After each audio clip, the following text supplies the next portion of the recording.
Happy new year to all of you guys.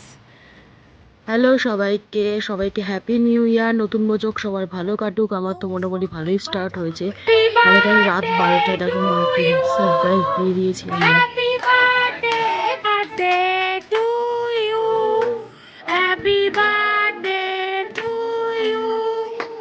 Happy birthday, dear Matashi. Happy birthday to you. 31st সেরকম কিছু করিনি, একেবারে direct 12টা থেকেই start করেছি ভিডিওটা মায়ের বার্থডে সেলিব্রেশন দিয়ে। আর এখানে দেখো বাবাকে কেক খাওয়াচ্ছে, খুব মজা করেছি। আর মা সারপ্রাইজটা দেখেই নিয়েছে, কি আর বলি। ফ্রিজে কেক লুকানো ছিল, সেটাও খুলে দেখে নিয়েছে, বলছে হ্যাঁ নিয়েছে। আর এখানে দেখো আমার বোন নাচ করছে, টিভিতে গান চলছে, নাচ করছে।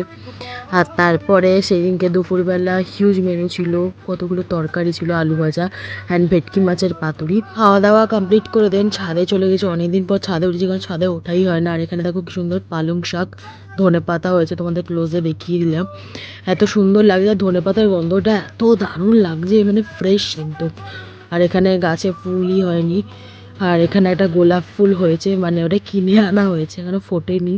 আর ওদিকে চন্দ্রমল্লিকা ফুলগুলো ফুটেছে, বেশ ভালো লাগছিলো। কিন্তু আমি কয়েকটা ফটোও তুলে রেখেছি। এটা বেশ ভালোই লাগছিলো ছাদের মধ্যে, হালকা রোদ হাওয়া। সেদিনকে দারুণ হাওয়া দিচ্ছিল, রোদও যেমন উঠেছে, হাওয়াটাও দারুণ দিচ্ছিল। আমি একটু ছাদেই অনেকক্ষণ, প্রায় আধ ঘন্টা 1 ঘন্টা তো কাটিয়ে দিয়েছি।